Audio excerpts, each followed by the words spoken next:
Hello दोस्तों, तो देवभूमि ज्ञान दर्शन में आपका बहुत बहुत स्वागत है। तो आज हम देखेंगे आपके कनिष्ठ सहायक का प्रीवियस ईयर का पेपर। ठीक है, तो चलिए फिर स्टार्ट करते हैं। तो जो हमारा पहला प्रश्न है तो यहाँ से स्टार्ट करते हैं। ठीक है, रस को छोड़ देते हैं।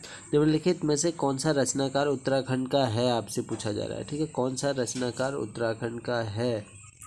तो देखो इसमें जो हमारा सही आंसर होगा वो होगा option number D, Shekhar Joshi ji Uttarakhand के हैं। आप सभी को याद आ रहा होगा, शेखर जोशी जी अल्मोड़ा से संबंधित हैं। इनकी रचना दाजू है भैया। ठीक है, और कोसी का घटवार है। ठीक है, तो ये इनकी प्रमुख रचनाओं में से एक है। और इसमें लिखा है देखो उमा शंकर जोशी जी, तो उमा शंकर जोशी जी गुजराती हैं। मन्नू भंडारी जी लिखा है, तो मन्नू भंडारी जी मध्य प्रदेश से रिलेटेड हैं। और इनकी एक रचना याद में रखना, यही सच है। यही सच है पूछा जाता है कई बार। ठीक है, वासुदेव सिंह जी लिखा है, तो ये आपके यूपी से संबंधित है भैया। बढ़ते हैं आगे की ओर। अगला प्रश्न, निम्नलिखित में से विदेशज शब्द हैं। तो विदेशज शब्द देखो मोर, चिड़िया, जूता, आलपिन आपका क्या है, विदेशज शब्द है। अब बढ़ते हैं आगे की ओर। अगला प्रश्न, निम्नलिखित में से कौन सा शब्द शुद्ध है। तो ऑप्शन नंबर ए देखो भैया, इसमें अभिषेक। अभिषेक, तो यह है बिल्कुल ही सही है। अभिषेक आपका ऐसे ही लिखा जाता है। ठीक है, अब बढ़ते हैं फिर आगे की ओर। फिर जो हमारा अगला प्रश्न है, उत्कृष्ट शब्द का विलोम है। आपसे पूछा जा रहा है उत्कृष्ट शब्द का विलोम है। तो देखो उत्कृष्ट का होता है आपका निकृष्ट। ठीक है, ऑप्शन नंबर 20 में हमारा सही हो जाएगा। बढ़ते हैं आगे की ओर। सूर्योदय शब्द का संधि विग्रह है। सूर्योदय गुण संधि है भैया इसमें आपकी। ठीक है, गुण संधि हो जाएगी। और इसमें जो हमारा होगा सूर्य धन उदय होता है आपका। ठीक है, सूर्य धन उदय, यानी ऑप्शन नंबर ए ही इसमें हमारा सही हो जाएगा। ठीक है, सूर्य प्लस उदय। अब बढ़ते हैं आगे की ओर। जो हमारा अगला प्रश्न है, और से पहले किस चिन्ह का प्रयोग नहीं होता है। और से पहले देखो अल्पूर्ण विराम दिया है भैया इसमें। ठीक है, पूर्ण विराम यानी फुल स्टॉप। अल्प विराम को आप सभी को पता भैया, कॉमा लगा दिया आपने। प्रश्नवाचक तो आप सभी को पता ही होगा। तो ये उपयुक्त सभी हो जाते हैं। और से पहले की बात आ रही है। ठीक है ना।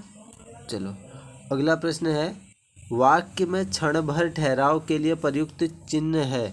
तो वाक्य में क्षण भर ठहराव के लिए जो आपका प्रयुक्त चिन्ह होगा ना, वह होगा आपका भैया क्षण भर, यानी थोड़े से ही समय के लिए, यानी अल्प समय के लिए, यानी अल्प विराम इसमें हमारा सही हो जाएगा। जैसे आप लिखते हो रमेश, ठीक है, कॉमा लगा दिया, फिर लिखते हो सुरेश, तो आप क्षण भर के लिए भैया ठहर रहे हो यहाँ पे। रमेश, सुरेश, महेश हो गया। ठीक है, ऐसे करके।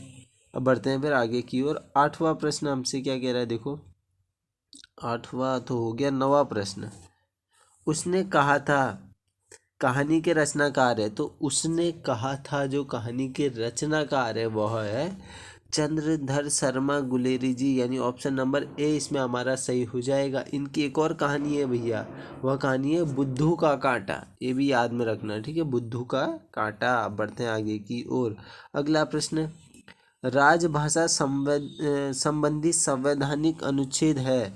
तो राजभाषा संबंधी जो संवैधानिक अनुच्छेद है आपका, वह है आपका 343 से 351 तक। ठीक है, चलो ऑप्शन नंबर ए इसमें हमारा सही हो जाएगा।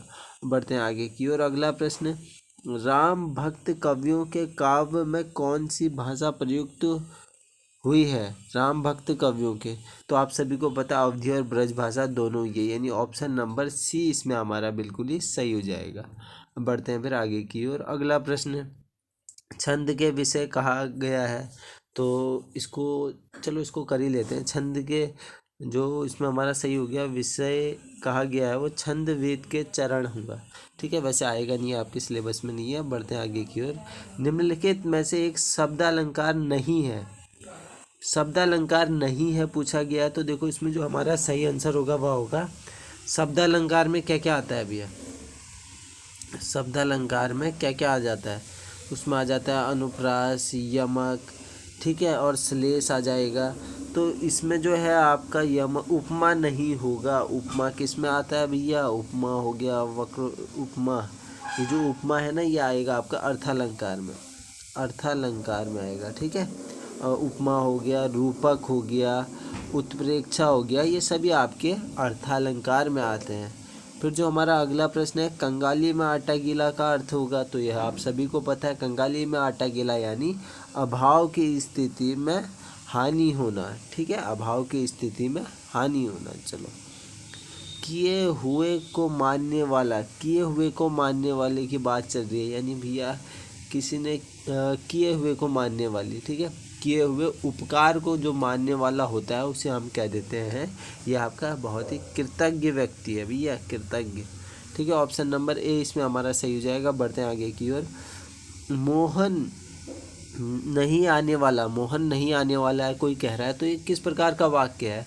मतलब ये आपका नकारात्मक वाक्य है, नकारात्मक वाक्य है आपका। ठीक है, ऑप्शन नंबर डी इसमें हमारा सही हो जाएगा। बढ़ते हैं आगे की ओर। अगला प्रश्न, प वर्ग का उच्चारण होता है, आपसे पूछा जा रहा है भैया जो प वर्ग का उच्चारण है वो कहाँ से होता है? तो प वर्ग का होता है आपका, देखो भैया, होंठ से, यानी ओष्ठ इसमें हमारा सही हो जाएगा, ओष्ठ से होता है। ठीक है, ओष्ठ, या अगर मैं बात करूँ प, फ, ब, भ, म, ये सभी ओष्ठ से होते हैं। और दंत से अगर मैं बात करूँ तो आप क्या कहेंगे दंत से? देखो, त, थ, द, ध, न, ये लिख लेना। ठीक है, अगर मूर्धा से अगर मैं बात करूँ, मूर्धा से, तो आप मूर्धा से क्या कहेंगे भैया? ट, ठ, ड, ढ, ण, ये सभी मूर्धा से होते हैं। और अगर मैं कंठ से बात करूं तो कंठ से क्या क्या होते हैं? क, ख, ग, घ, ग। ठीक है, चलो समझ गए। अब बढ़े फिर आगे की ओर। अगला प्रश्न, स्वर के कितने भेद हैं? आपसे पूछा जा रहा है स्वर के कितने भेद होते हैं, तो इसमें हमारा 3 सही हो जाएगा। ठीक है, आप सभी को पता है, मात्रा या उच्चारण के आधार पर अगर मैं बात करूं तो ह्रस्व होता है, दीर्घ स्वर होता है, ठीक है, और आपका प्लुत स्वर होता है। बढ़े फिर आगे की ओर। अगला प्रश्न हमसे कह रहा है, यानी 19वां प्रश्न, उल्लास का सही विच्छेद है। उल्लास यानी ये आपका व्यंजन संधि होता है भैया, उत प्लस लास होता है आपका, उत प्लस लास यानी उल्लास। ठीक है, तो इसमें हमारा सही हो जाएगा ऑप्शन नंबर ए, इसमें हमारा सही हो जाएगा। ठीक है, उत प्लस लास। बड़े फिर आगे की ओर। अगला प्रश्न, यथा विधि का सही उत्तर बताइए। यथा विधि का आपने सही उत्तर बताना है, तो यथा विधि का जो आपका सही उत्तर होगा वह होगा आपका, देखो, यथा विधि यानी विधि के अनुसार हो जाएगा। ठीक है, ऑप्शन नंबर बी इसमें हमारा सही हो जाएगा। बढ़ते हैं आगे की ओर। अगला प्रश्न है 16 मिनट में, इसको थोड़ा सा जूम कर लेते हैं। ठीक है, चलो इसको थोड़ा सा जूम कर लेते हैं। 16 मिनट में मिनट की सुई। ठीक है, आपसे पूछा जा रहा है, चलो थोड़ा और बड़ा कर लेते हैं, ऐसे करके आपसे पूछा जा रहा है कि 16 मिनट में मिनट की सुई जो है घंटे की सुई की अपेक्षा कितने आगे जाएगी। तो देखो, आप सभी को पता होना चाहिए, अगर मैं बात करूं कि जो आपसे पूछा जा रहा है ना 16 मिनट में, आप सभी को पता है 16 मिनट वाली सुई अगर मैं बात करूं तो 1 मिनट में जो मिनट की सुई है ना, मिनट वाली, यहाँ पे मिनट लिख लो। ठीक है, वो कितना 6 डिग्री का कोण बनाती है भैया, 6 डिग्री का कोण बनाती है। और जो आपकी घंटे की सुई है, जो आपके घंटे की सुई है, ठीक है, तो घंटे की सुई 1 मिनट में कितने का बनाती है? 1/2 डिग्री का कोण बनाती है। ठीक है, 1/2 डिग्री का कोण बनाती है। आपसे पूछा गया है 16 मिनट में मिनट की सुई घंटे की सुई की अपेक्षा कितने आगे जाएगी। तो सीधी सी बात हो गई भैया, जो 16 मिनट वाली अगर मैं बात करूँ तो 16 6 96, 16 6 कितना होता है? 96 डिग्री, ये हमारा बना देगी मिनट वाली। तो अब भैया घंटे की अगर मैं बात करूँ तो 1/2 बनाती है। ठीक है, कितना बनाएगी? 1/2 बना देगी। तो कितना हो जाएगा? देखो, ये 1/2, 1/2 गुणा 16 कर दो तो, ठीक है, 2 अट्ठे 16, यानी वो 8 डिग्री इसमें बना देगी। ठीक है, 16 मिनट में जो घंटे वाली सुई है वो 8 डिग्री चलेगी। कितना चलेगी? 8 डिग्री चलेगी। तो 96 में से आप -8 कर दोगे तो आपका आंसर आ जाएगा। ठीक है। 96 में से -8 कर दो आप, 96 में से -8 कर दोगे तो ये 88 डिग्री इसमें हमारा सही आंसर आ जाएगा, यानी ऑप्शन नंबर डी हो जाएगा। समझ गए। 16 मिनट में जो घंटे वाली सुई है ना वो 8 डिग्री चलेगी, और 16 मिनट में जो मिनट वाली सुई है वो 96 डिग्री चलेगी भैया। ठीक है, तो आप आज 96 में से 8 डिग्री घटा दोगे, ये आपका 88 डिग्री सही आंसर आ जाएगा। बढ़े आगे की ओर। अगला प्रश्न, आज गुरुवार है तो 59 दिन बाद कौन सा दिन होगा। आज गुरुवार है बोला गया है, तो 59 दिन बाद कौन सा दिन होगा। ठीक है भैया, आज गुरुवार है, ठीक है, 59 दिन। अब आप चीज़ें समझना है, एक सप्ताह आपका यानी कितने का होता है, 7 दिन का होता है।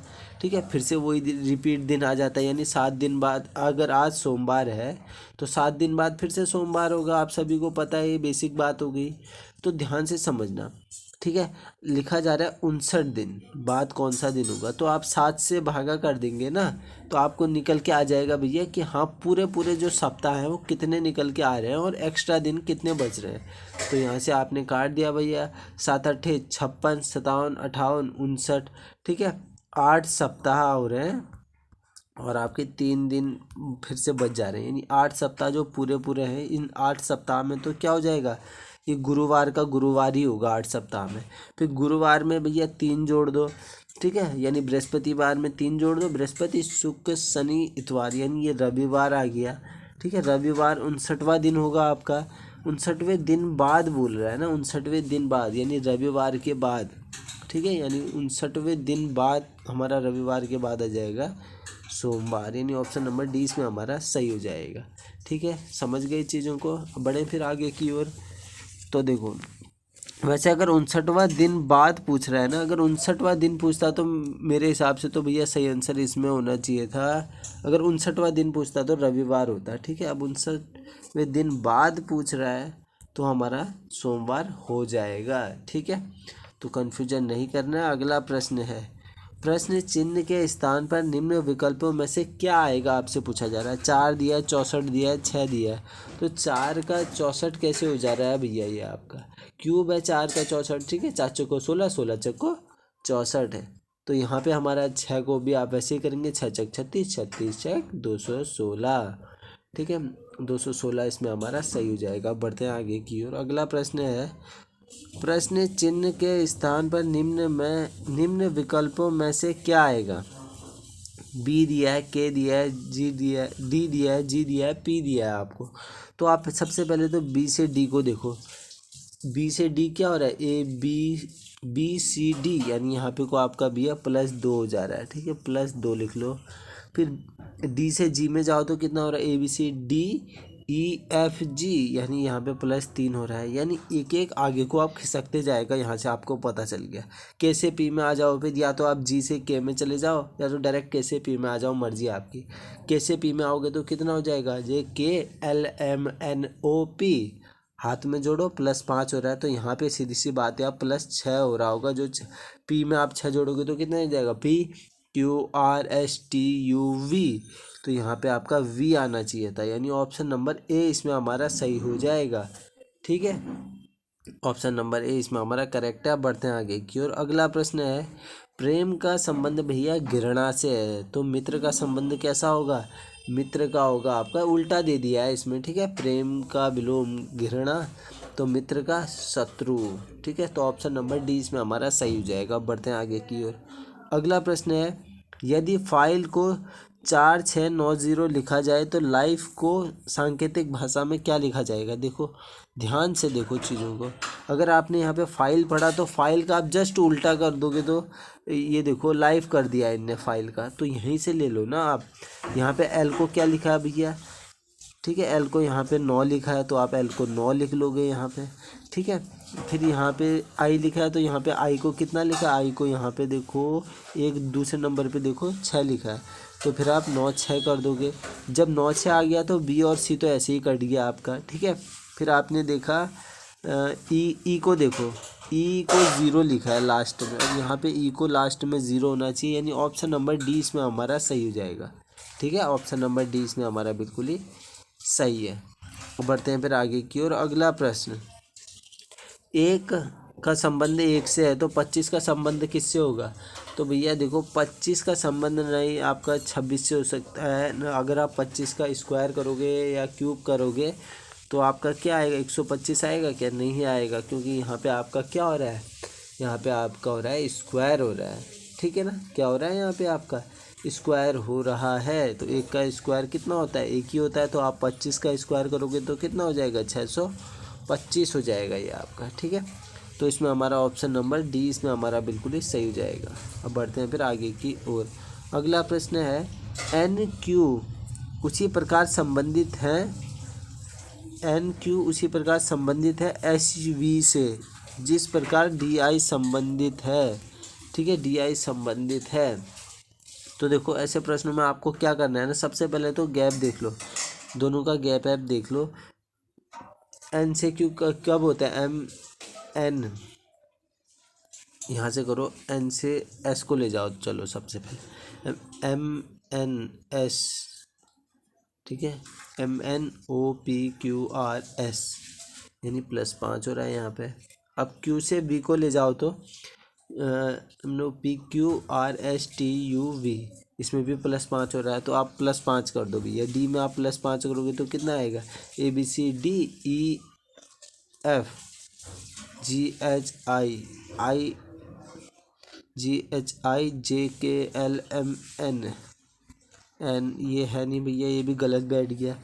तो देखो ऑप्शन में देखो आप +5 हो रहा है, यानी ऑप्शन में कुछ आपका मेल खा रहा होगा।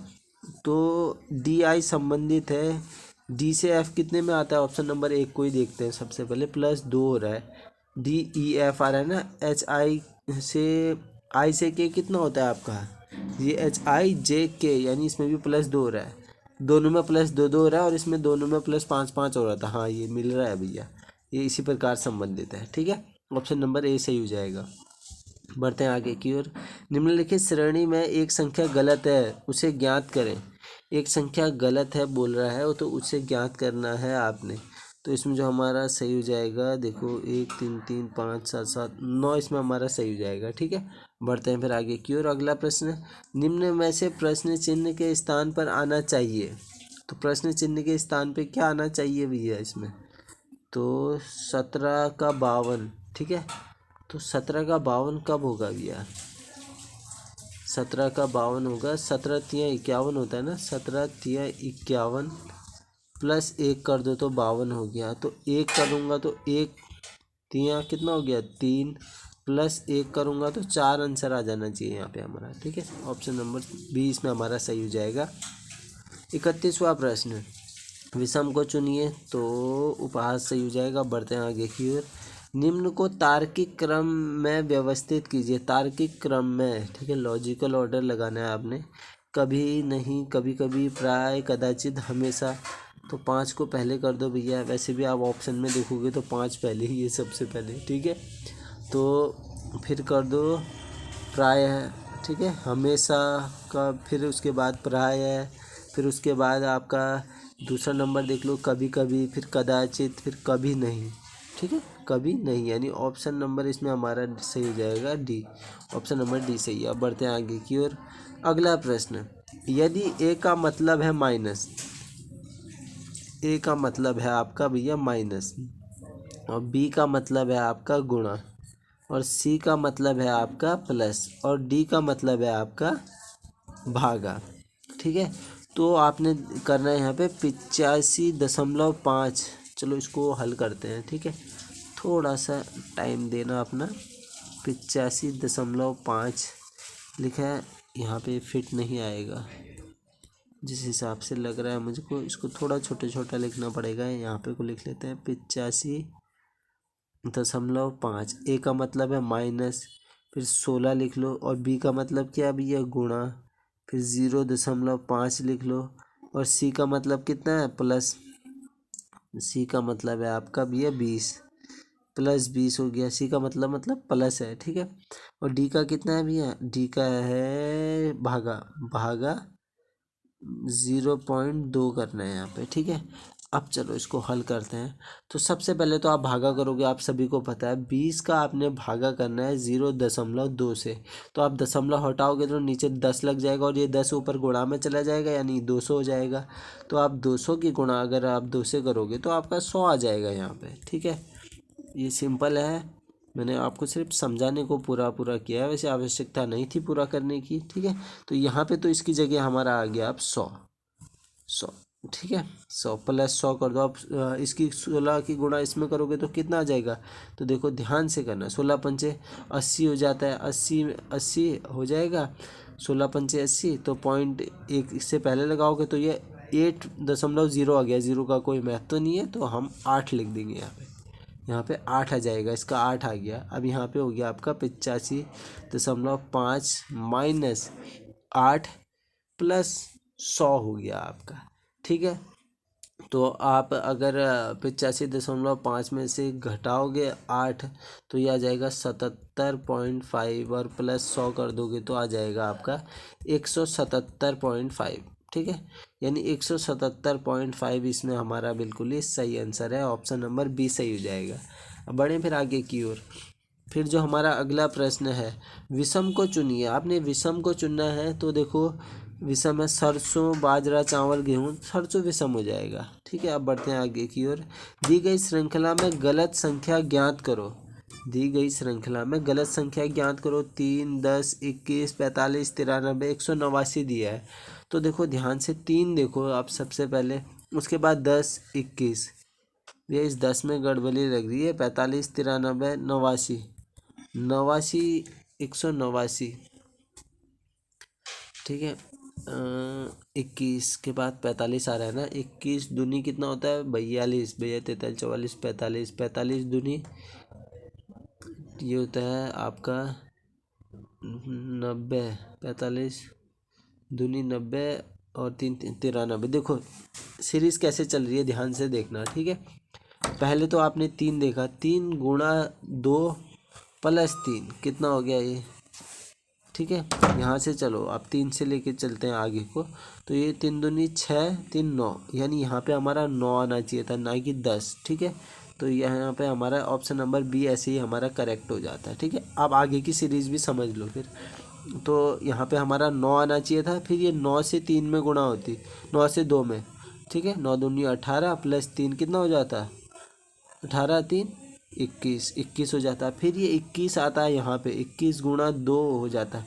21 दूनी कितना हो जाता है, 21 दूनी 42 हो जाता है। 42 और 3 कितना होता है आपका 45, 45 हो जाता है। फिर समझना और, ठीक है, 45 गुणा 2, 45 गुणा 2 90, 90 प्लस 3 कितना हो जाता है 93 हो जाता है। तो ऐसे करके हमारी ये सीरीज चल रही थी, यानी 10 इसमें हमारा सही हो जाता। ठीक है, अगला प्रश्न है, देखो अगला प्रश्न हमसे क्या कह रहा है कि संख्याओं का एक जोड़ जो अन्य से भिन्न है, अन्य से भिन्न है। 8 का 200 दिया है, 6 का 144, 11 का 1331, 12 का 121 दिया है। तो देखो 8 8 दूनी 16, 8 दूनी 16, 8 पंजे 40, 8 पंजे 40, 6 दूनी 12, 6 दूनी 12 और 6 को 24, 11 एकम 11 काट दो। ठीक है, 11 से 1331 को काटोगे तो कितना आएगा, 11 एकम 11, 12 13, 11 दूनी 22 और 11 एकम 121 आ रहा है। और 12 से 121 कट रहा है, नहीं कट रहा है, तो यानी ऑप्शन नंबर डी सही हो जाएगा। बाकी सारे तो हमारे कट रहे हैं। अब बढ़ते हैं आगे की ओर। अगला प्रश्न, देवेश ने नवनीत से कहा कि वह लड़का जो हॉकी खेल रहा है मेरे पिता की पत्नी की बेटी के 2 भाई से छोटा है। हॉकी खेलने वाला लड़का देवेश से किस प्रकार संबंधित है। चलो देवेश बना लो, देवेश बना लिया हमने। अब भैया ये देवेश कह रहा है नवनीत से बोल रहा है ना, नवनीत से कहा उसने वह लड़का जो हॉकी खेल रहा है, कोई लड़का होगा जो हॉकी खेल रहा है वो मेरे पिता का, यानी इस देवेश के जो पिता है, इसके यहाँ पे पिता लिख देते हैं। चलो ठीक है, जो देवेश के पिता हैं, पिता की पत्नी, यानी ये देवेश है, देवेश के पिता की जो पत्नी होंगी वो कौन होंगी भैया, देवेश की माँ होंगी। ठीक है, पत्नी, इनके पिता की पत्नी यानी देवेश की माँ होंगी। चलो माँ लिख दे रहे हैं। ठीक है, यहाँ पे समझना। ठीक है, वो कह रहा है मेरे पिता की पत्नी की बेटी, यानी इनकी बेटी। अभी ये बेटी कौन होगी भैया? देवेश की बहन होगी। के 2 भाई, इसके भी 2 भाई हैं, उसमें से एक आपका देवेश होगा।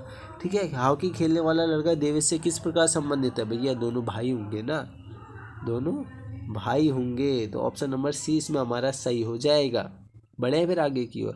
अगला प्रश्न, चलो ये 38वां प्रश्न तो आप कमेंट बॉक्स में देना। ठीक है, आपने अक्षरों को देखना है, जैसे शब्द बनाते हैं ना, प्रत्येक अक्षर को केवल एक बार ही प्रयोग करके इनका एक अर्थपूर्ण शब्द बनाओ। जैसे कॉपी निकल के आ रहा है, ठीक है, स्कॉपी हो गया, स्पाई हो गया, कॉप हो गया, लैप हो गया, ऐसे करके आपने बनाने हैं। ठीक है, चलो अगला प्रश्न, प्रश्न चिन्ह के स्थान पर निम्न विकल्पों में से क्या आएगा? क्या आएगा पूछा जा रहा है। देखो 4 दिया है, 10, 22, 46, 94। सिंपल सी सीरीज चल रही है। 4 के बाद 10 कब आता है? जब आप क्या कर देते हो, 4 दूनी 8 प्लस 2 कर देते हो बराबर 10 आ गया। 10 के बाद 22 कब आएगा? 22 आएगा 10 गुणा 2 यानी 10 दूनी 20 प्लस 2 22। ठीक है, 22 के बाद 46 कब आएगा? 22 गुणा 2 44 प्लस 2 44 45 46 आ गया। तो 94 गुणा 2 करो तो, ठीक है, 94 गुणा 2 प्लस 2 कितना आ गया ये? 4 दूनी 8, 9 दूनी 18, 188 यानी 190 इसमें हमारा सही आंसर आ जाएगा। ऑप्शन नंबर सी इसमें हमारा सही हो जाएगा। अब बढ़ते हैं फिर आगे की ओर। अगला प्रश्न, यदि ड्रामा जो है स्टेज से संबंधित है तो टेनिस निम्नलिखित में से किससे संबंधित है? ड्रामा जो है वो स्टेज पे किया जाता है, तो टेनिस कहाँ खेला जाएगा भैया? टेनिस आपका कोर्ट में खेला जाएगा। तो ऑप्शन नंबर 20 में हमारा सही हो जाएगा। बढ़ते हैं आगे की ओर। MS एक्सेल 2007 में होम टैब में है। होम टैब में क्या होगा भैया? इसमें वो होगा आपका क्लिप बोर्ड हो जाएगा। ठीक है, अब बढ़ते हैं फिर आगे की ओर। अगला प्रश्न देखो क्या कह रहा है। MS एक्सेल के होम टैब में है स्टाइल, सेल्स, इनलाइन, उपरोक्त सभी हो जाएगा आपका। ठीक है, अब बढ़ते हैं फिर आगे की ओर। अगला प्रश्न है, गढ़वाल के पवार वंश के देखो ये प्रश्न आसान होंगे ना, तो हम तेज़ी में चलेंगे। ठीक है, बाकी सभी चीज़ें हम पहले भी डिटेल में डिस्कस कर चुके हैं पुरानी वीडियो में, आप देख सकती हो ऐसे प्रश्नों को लेकर। ठीक है, गढ़वाल के पवार वंश के संस्थापक कौन है भैया? कौन हो जाएंगे? कनकपाल हो जाएंगे। ठीक है, और ब्रिटिश ने गढ़वाल और कुमाऊं में आधिपत्य स्थापित किया था 27 अप्रैल 1815 सही हो जाएगा। बढ़ते हैं आगे की ओर। उत्तराखंड का उच्च न्यायालय कहाँ स्थित है? नैनीताल इसमें हमारा सही हो जाएगा। चमोली जनपद में स्कीइंग के लिए प्रसिद्ध बुग्याल कौन सा है? ओली बुग्याल इसमें हमारा सही हो जाएगा। ठीक है, अब बढ़ते हैं आगे की ओर। मुझे एक चंद्रसीय और मिलता तो भारत कभी का स्वतंत्र हो गया होता। उक्त कथन किसका है भैया? यह है महात्मा गांधी जी का। अब बढ़ते हैं आगे की ओर। कुली बेगार आंदोलन कहाँ शुरू हुआ था? तो आप सभी को पता है वो बागेश्वर में शुरू होता है। अब बढ़ते हैं फिर आगे की ओर। अगला प्रश्न है, राज्य में सर्वप्रथम किस औषधीय पौधे की खेती की गई थी? तो बेलाडोना सही हो जाएगा। बढ़ते हैं आगे की ओर। भवाली सैनिटोरियम की स्थापना कब हुई? तो यह 1912 में होती है। अब बढ़ते हैं फिर आगे की ओर। फिर अगला प्रश्न है, MS एक्सेल 2007 के होम टैब में एनलाइटमेंट ग्रुप में है, तो यह हो जाएगा आपका वेबटेक्स ऑप्शन। ठीक है ना, चलो अब बढ़ते हैं फिर आगे की ओर। अगला प्रश्न है, निम्न में से कौन सी मृदा उत्तराखंड राज्य के गन्ने एवं धान की पैदावार हेतु उपयुक्त है? तो वो तराई मिट्टी हो जाएगा। बढ़ते हैं फिर आगे की ओर। दून घाटी को जाना जाता है, तो दून घाटी को देहरादून के नाम से जाना जाता है। बढ़ते हैं आगे की ओर। उत्तराखंड में फॉरेस्ट ग्रीवेंस कमेटी का गठन हुआ था, तो 1921 में होता है, 13 अप्रैल 1921। अब बढ़ते हैं आगे की ओर। उत्तराखंड का सबसे बड़ा ग्लेशियर है, तो वह हो जाएगा आपका गंगोत्री ग्लेशियर। अब बढ़ते हैं आगे की ओर। अगला प्रश्न, कुमाऊं मंडल में कितने जिले हैं? तो कुमाऊं मंडल में आपके 6 जिले हैं। बढ़ते हैं आगे की ओर। उत्तराखंड की दूसरी राज्य भाषा है, तो वह हो जाएगी संस्कृत। अब बढ़ते हैं आगे की ओर। नल दमयंती ताल किस जनपद में स्थित है? तो ये नैनीताल में स्थित है। अब बढ़ते हैं फिर आगे की ओर। फिर जो हमारा अगला प्रश्न है वह है, देखो कि सेम मुखेम मंदिर आपका प्रसिद्ध है, तो ये आपका नागराज जी का मंदिर है। ठीक है ना, अब ये किधर है आप मुझे कमेंट बॉक्स में बताएंगे। फिर जो हमारा अगला प्रश्न है, आर्यों के आदि निवासी मध्य हिमालय के लेखक कौन है? आर्यों का आदि निवासी मध्य हिमालय के लेखक कौन है भैया? ये भजन सिंह जी हैं। ठीक है, अब बढ़ते हैं फिर आगे की ओर। अगला प्रश्न है कि नानक मत्ता गुरुद्वारा स्थित है? तो उधम सिंह नगर में स्थित है। उत्तराखंड में डोला पाल के आंदोलन के प्रेरणता है कौन है? जयनंद भारती जी। इसमें हमारा सही हो जाएगा। बढ़ते हैं आगे की ओर। MS वर्ड 2007 की ऑफिस बटन कमांड है, तो बटन कमांड हो जाएगी इसमें पब्लिश। ठीक है, अब बढ़ते हैं फिर आगे की ओर। अगला प्रश्न है, Tehri hydro electronics development corporation की स्थापना हुई थी? वर्ष 1988 में होती है। अब बढ़ते हैं आगे की ओर। अगला प्रश्न है, नंदप्रयाग में किन नदियों का संगम है? तो नंदप्रयाग में होता है अलकनंदा और नंदाकिनी। ऑप्शन नंबर बी सही हो जाएगा। बढ़ते हैं आगे की ओर। प्राचीन साहित्य में कुमाऊं क्षेत्र को जाना जाता है, किस नाम से जाना जाता है? मानसखंड नाम से जाना जाता है। अब बढ़ते हैं आगे की ओर। अगला प्रश्न, MS वर्ड में दस्तावेज खोलने की शॉर्टकट की है? तो ये शॉर्टकट कीज हो जाएगी आपकी भैया Ctrl+O होती है। ठीक है, ओपन की Ctrl+O होगी। Option number D. अब बढ़ते हैं आगे की ओर। टिहरी रियासत के अंतरिम राजा थे? तो अंतरिम राजा थे भैया मानवेंद्र साहब। बढ़ते हैं आगे की ओर। भारत सरकार ने केंद्रीय वानिकी परिषद का गठन किया था? तो 1948 सही हो जाएगा। बढ़ते हैं आगे की ओर। कौन सा नृत्य गुजरात के गरबा नृत्य एवं आसाम के बिहू नृत्य के समान है? तो इसमें चौफला सही हो जाएगा। बढ़ते हैं आगे की ओर। MS वर्ड 2007 में रिव्यू टैब में है, तो रिव्यू टैब में क्या है आपका भैया? उपरोक्त सभी हो जाएगा। बढ़ते हैं आगे की ओर। इनमें से कौन सा खनिज उत्तराखंड में पाया जाता है? तो कौन सा खनिज उत्तराखंड में पाया जाता है पूछा जा रहा है, तो ये उपयुक्त सभी हो जाएगा। पद्मश्री शिवानी जी व गौरा पंत थी? पद्मश्री शिवानी गौरा पंत थी, लेखिका है भैया, ये आप सभी को पता। बढ़ते हैं आगे की ओर। सुमित्रानंदन पंत को ज्ञानपीठ पुरस्कार कब दिया गया? 1968 से। ये बढ़ते हैं फिर आगे की ओर। ठीक है, अंडों के लिए शॉर्टकट कमांड है? तो होता है Ctrl+Z। ऑप्शन नंबर सी सही हो जाएगा। बढ़ते हैं आगे की ओर। उत्तराखंड में महिला साक्षरता की दर क्या है? तो 70% है आपकी। ठीक है, अब बढ़ते हैं आगे की ओर। MS वर्ड में विभिन्न पतों वाले एक पत्र की कई प्रतियां बनाने के लिए उपयोग किया जाता है? तो कई प्रतियां होता है आपका मेल मर्ज। ठीक है, बढ़ते हैं फिर आगे की ओर। फिर जो हमारा अगले प्रश्न है, डॉक्यूमेंट को प्रिंट करने की शॉर्टकट की है? प्रिंट करने की Ctrl+P हो जाएगा आपका। ऑप्शन नंबर डी सही है। MS वर्ड 2007 में पेज सेटअप का उपयोग किया जाता है? तो पेज सेटअप का उपयोग किस में किया जाता है आपका? तो यह किया जाता है, देखो, मार्जिन सेट करने के लिए कॉलम। उपरोक्त सभी। बढ़ते हैं आगे की ओर। गुरु नानक जी का जन्म कहाँ हुआ था? तलवंडी में हुआ था, आप सभी को पता। बढ़ते हैं आगे की ओर। अगला प्रश्न, अकबर का शासनकाल जाना जाता है? उदारता सही सुनता है, ए और बी दोनों सही हो जाएगा। बढ़ते हैं आगे की ओर। मौर्य साम्राज्य की स्थापना कहाँ मतलब मौर्य साम्राज्य की राजधानी कहाँ थी? पाटलिपुत्र। ठीक है, ज़्यादा तेज़ी में कुछ गड़बड़ी हो जा रही है लग रहा है। तो सिंधु घाटी सभ्यता का दूसरा नाम है? तो सिंधु घाटी सभ्यता का दूसरा नाम है हड़प्पा सभ्यता। बढ़ते हैं आगे की ओर। अष्टाध्यायी किसने लिखी थी? तो अष्टाध्यायी पाणिनि जी ने लिखी थी। पहले जरी भारत कब आया था? तो यह आया था 1798 में। ठीक है, अब बढ़ते हैं फिर आगे की ओर। भारत की सबसे बड़ी खाड़ी कौन सी है? भारत की पूछा जा रहा है, कच्छ की खाड़ी। अगला प्रश्न है, भारत के मध्य में निम्न में से कौन सी रेखा गुजरती है? मध्य से, तो इसमें हमारा सही हो जाएगा आपका कर्क रेखा। बढ़ते हैं आगे की ओर। भूकंप के द्वारा उत्सर्जित ऊर्जा क्षमता का मापन निम्न में से किसके द्वारा किया जाता है? तो ये हो जाएगा आपका रिचर पैमाना, इसमें हमारा सही हो जाएगा। बढ़ते हैं आगे की ओर। पृथ्वी के भीतर वह बिंदु जहाँ भूकंप की उत्पत्ति होती है उसे किस नाम से जाना जाता है? हाइपो सेंटर भी कहते हैं इसे वैसे, और फोकस इसमें हमारा सही हो जाएगा। ठीक है, बढ़ते हैं आगे की ओर। भूकंप मूल के सीधे ऊपर पृथ्वी की सतह पर स्थित स्थान को कहा जाता है? भूकंप मूल के सीधे ऊपर, इसको कहा जाएगा आपका अभिकेंद्र कहा जाता है। क्या कहा जाता है? अभिकेंद्र, इसमें हमारा सही हो जाएगा। भूकंप द्वारा सर्जित ऊर्जा की मात्रा किस नाम से जानी जाती है? मैग्नीट्यूड। कितने मैग्नीट्यूड का भूकंप आया था, आपने न्यूज़ में कई बार सुना होगा। पृथ्वी अपनी धुरी पर किस दिशा में घूर्णन करती है? तो यह करती है पश्चिम से पूर्व की दिशा में। अब बढ़ते हैं आगे की ओर। जनगणना 2011 का नारा है, तो हमारी जनगणना हमारा भविष्य, यही नारा था भैया। ठीक है।